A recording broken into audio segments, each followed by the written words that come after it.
Day 58 of the war with Hamas, with heavy fighting underway inside the Gaza Strip. The fighting in Gaza renewed Friday morning since Hamas violated the temporary truce.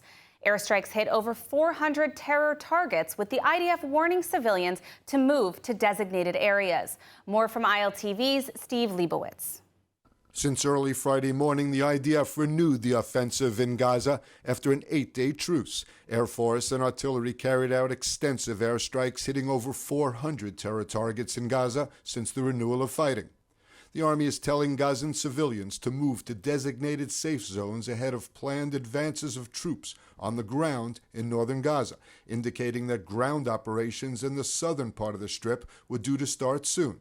Gazans reported the IDF had dropped flyers in Khan Yunis, calling on residents to move south to Rafah, warning that the area is now dangerous. The airstrikes are focused in the Khan Yunis area, where many Hamas leadership are believed to be hiding in underground tunnels. Several terror cells were eliminated and targets hit included an ammunition depot. Hamas rocket fire into Israel has been sporadic. At least 10 rockets were fired during a barrage toward the coastal plain. The rockets were intercepted and shot down over central Israel.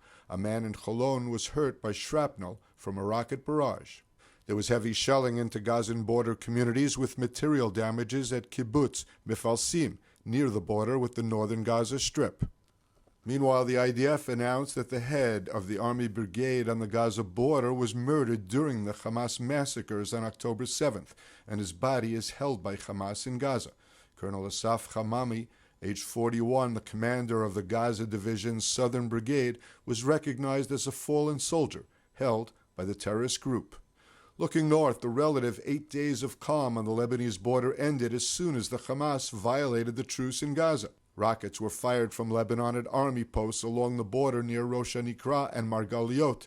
An Iron Dome shot down 2 missiles fired toward the city of Kiryat Shmona. Hezbollah claimed responsibility for the cross-border attacks after pausing fire during the 8-day truce with Hamas. In retaliation, the IDF carried out airstrikes and artillery shelling against Hezbollah sites in southern Lebanon.